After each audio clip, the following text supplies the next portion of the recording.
We're now delighted to have Ernest Edwards from Aerion is going to come up. And Ernie's going to give us an update on the Aerion AS2 project. And we're going to do this as questions and answers from everyone in the audience. Ernie's wearing socks, so that takes away one issue. So, just before Christmas, Aerion announced a new deal, or a new OEM you're working with. Do you want to explain a bit about how you're now going to be working with Lockheed Martin? Good afternoon, everybody. I feel honored to be here. It's like being interviewed by Pierce Brosnan. Pierce Morgan. I think it's the biggest insult I've ever had, so thank you. I corrected myself. Pierce Brosnan was all right. Piers Morgan, I'm less keen. So, Lockheed Martin. Question? Lockheed Martin, what's going on? Lockheed Martin. In fact, on December the 15th, after several months of negotiation, we were able to announce with pride and joy that we've signed a development agreement with Lockheed Martin Skunk Works, which for those of you who've been following the Aerion program for over a decade now will understand that that's a major goal achieved for us. How is it different to the arrangement you had with Airbus? Well, the arrangement we had with Airbus was basically a 2-year cooperation agreement. There was services that we wanted from Airbus, and there was technology that they wanted from Aerion Technologies Corporation. And that agreement went very successfully. We fulfilled the work scope that was under that agreement, and about March or April of last year, we started discussions with Skunk Works on where the program would go thereafter. And does Lockheed, is it too early to say, or does Lockheed want to be involved in selling? Do they want to be involved in selling? Yeah. I can't answer that question for you. You're looking at the salesman here. But certainly, I think maybe the question could be, do they want to be involved in building the airplane? And I would say undoubtedly yes. I think it's common knowledge that Lockheed Marietta in Georgia has got capacity to build this airplane, and it's one of the sites that we should be considering in the future. And last year you also chose an engine for the aircraft as well, or an engine manufacturer. You're not going to tell us about the engine. Well, I can't tell you too much about the engine because GE would prefer that we kept it within the group for the time being. But what I can tell you is that it's probably the most popular engine in commercial airline service today. It's got over 1 billion hours of accumulated time. It's well built, reliably built, and GE are conducting the analysis for us now to take it to the finishing line. And what we need from GE in that engine, obviously is increased altitude, more thrust than the engine is currently developing, good fuel specifics for the range of the airplane. Okay, we've got a question which is interesting and shows quite a lot of knowledge. The AS2 has changed over the years. We've had low wing, mid wing, high wing, 2 engines. The engines have changed on the latest pictures outside. Yeah. How firm is the current configuration?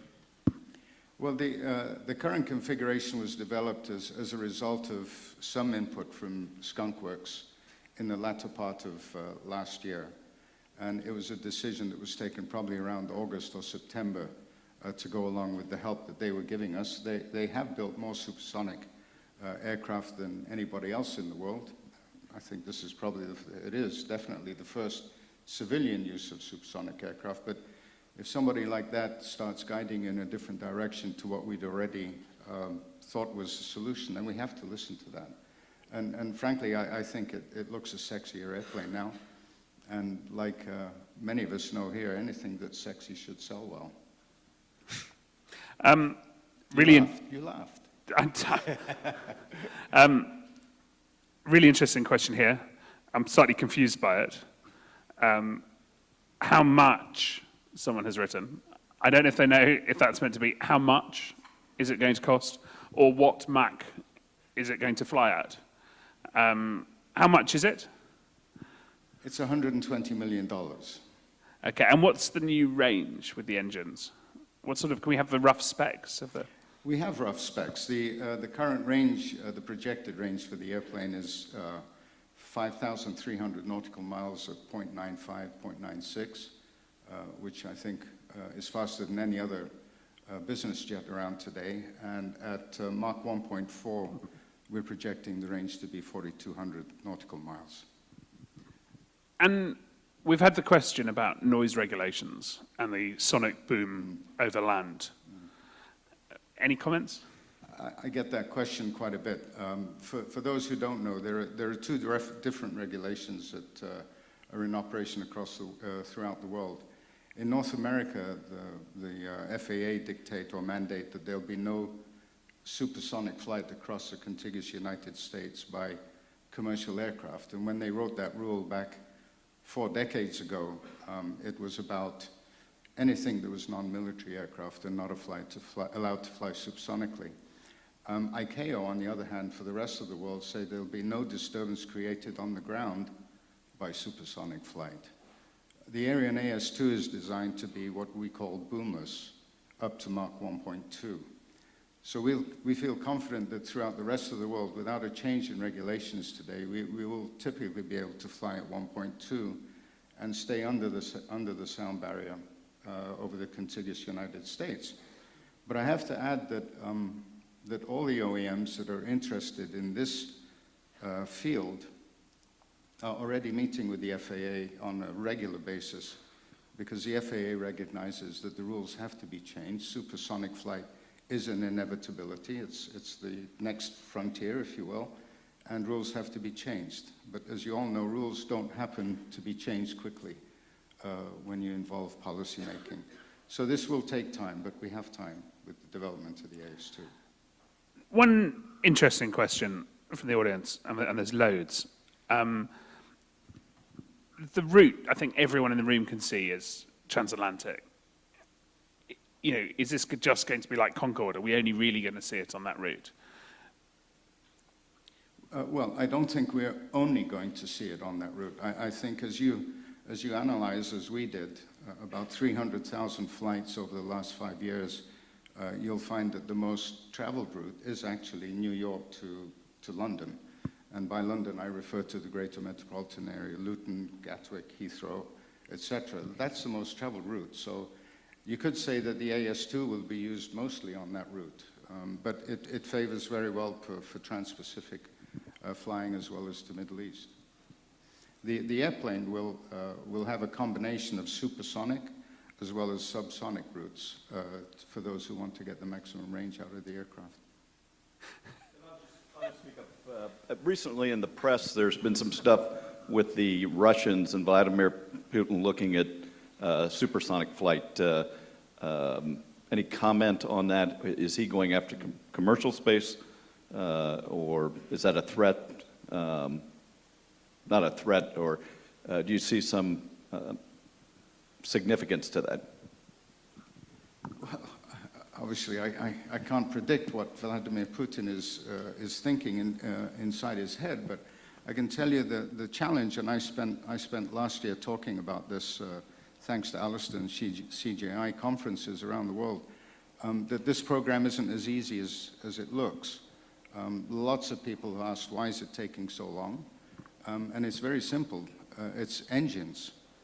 Without an engine that will meet current regulations, whether for their noise abatement at takeoff and landing or ecological considerations, you don't have a program. We've spent the last 10 years looking for an engine. At one time, we thought we had a Pratt & Whitney engine that would work for us, but it turned out not to be the case. We're fortunate enough that Airbus pointed us to this particular engine, or a dash number of this particular engine that we're now adopting. And kudos and thanks to Airbus for pointing us in that direction, because we think we're on the final engine decision now. But the big challenge is anybody who wants to get into the supersonic world has to think about what's going to power the airplane. And it is ultimately the engine, of course. Okay, any more questions for Ernie? Okay, final one, nice and easy. What's your order book? And when is it going to enter service? And is this a money-back guarantee? You get a free jet to everyone in the room. No free jets to anybody in the room, I'm sorry. We won't talk about the order book, but there is one order that we're very proud of. We announced that back in 2015, which is the order from FlexJet for 20 aircraft. Great. Any more questions? The one thing I think you can be happy about is that 84% of the room would like to see a supersonic aircraft by 2025, which tells you there are 16% of the room is rival OEMs. So that's great. Thank you. Thank you. Thank you very much.